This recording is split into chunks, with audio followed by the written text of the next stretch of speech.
Good morning. Hello, so I'm Ruth Randall, life coach, and this is my colleague Simon Stillman, career coach. We're available online, ruthlrandallcoaching.com And simonstillman.com. and we're here with our Coaches in Conversation video series. And the subject today was something that came up for you, Simon, which was conflict. Right, this is number three. Number three in the series. Number Number three in the series.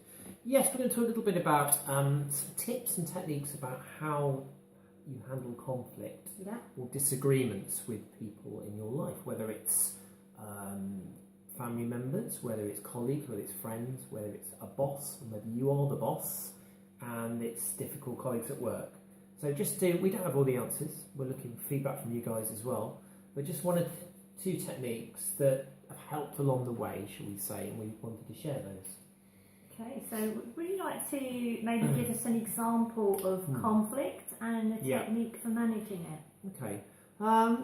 Yes. Let's think about a situation, perhaps a work situation. I know I've been in this situation where I've been managing a number of people, and often I've maybe said, right, can you do this extra piece of work? And sometimes you get the response back, oh, I'm just too busy, I haven't got time to do all that. And that's a fairly mild conflict situation, but it is a conflict where you're trying to influence somebody to behave in a certain way, and they're pushing it back to you. Yeah. And I always really struggled what to do there, because these days you can't just tell people what to do because there are so many opportunities around in the world that essentially if you do too much of that, people will just leave.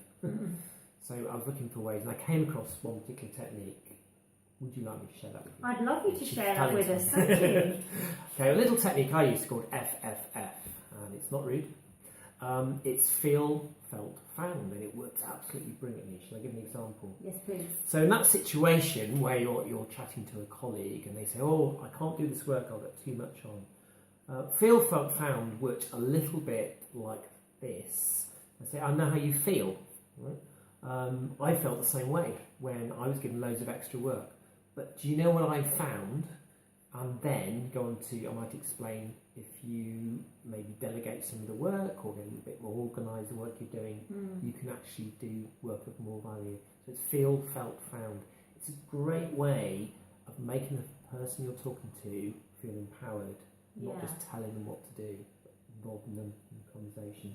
So you're empowering them in that they're going to have some resources that they can use, or different ways to manage, in this example, the fact they're overwhelmed by the work. Yes. But you're also kind of bringing them round to your way of thinking as well, aren't you? Yeah, it's very kind. Absolutely. And I think the sort of things Ruth, you were talking about in one of your videos as well, about building rapport with people, as well as the feel, felt, found, matching your voice tone a little bit, matching your body language a little bit, matching the speed of your voice a little bit to the person you're talking to, helps build that rapport, and helping avoid conflict in the first place. Yeah, because if you can avoid conflict in the first place, even better, but sometimes I think it is unavoidable. Yes, and I think we've all been in those situations where there's already conflict, somebody's angry. So how do you handle that? Is the next question, really, isn't it? Yeah. So how do you handle that? Easier question. I don't know. Is the answer because I'm not got all the answers. But some of the things I've tried handling that situation is, first of all, take the sting out of the emotion, take the emotion out of the situation, and you can do that brilliantly by basically agreeing with the person to start with. Whatever they say, just agree with them. Even if you really disagree. Even if you really disagree, say, I see exactly why you're angry, I understand you being angry. Works great if you say, got a customer in a shop who's very angry about something, agree with them straight away. I can see why you're angry. I think if I bought this product and it didn't work, I would be angry too. So you're empathising, really. Empathising. That, again, takes emotion out a little bit, so that's stage one. And then the feel, felt, found. Yeah, I know how you feel. If I bought in that product and it worked, I feel exactly the same way. And then start to bring a solution in.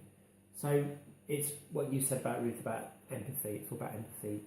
Yeah, and I get the sense that with both of those techniques, the person straight away is going to feel that they're being heard, which is really important. Yeah, I think you're right. Whenever we're expressing something that we're not happy about or we're Mm. angry about, we just want somebody, we want to be heard.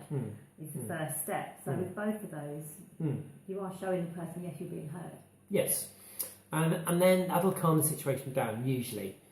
It does depend, doesn't it? If you've got somebody who's incredibly angry about something, maybe a road rage incident, that's a different situation. That's really not what we're talking about. More the day-to-day stuff. More the day-to-day stuff we're really referring to, a couple of techniques, yeah. So I'm going to put you on the spot now, and she's put me on the spot. So, in addition to the type of techniques we've talked about, what are some of the other areas you can explore to help build rapport with people? Well, building rapport, and I think particularly when it's something to do with conflict, we've already touched on, that giving the person the opportunity that they're being heard, and that's really important.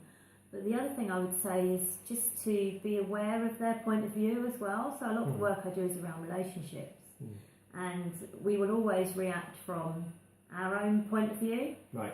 But there is something to be said for, okay, so what are they seeing in this situation? You're only seeing the situation through your eyes. Right. So it's being able to just take that step back for a moment and see the situation from their eyes. Okay. Is a good starting point. So like walking in their shoes kind of thing. Yeah, that's a really good point, isn't it? Because we've all got different experiences, haven't we? And there's very little right and wrong in the world. It's usually just your own viewpoint.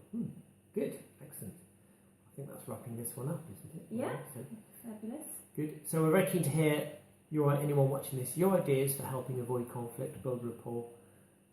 Please let us know. So it's Simon Stillman and Ruth Randall. bye for now. Thank you.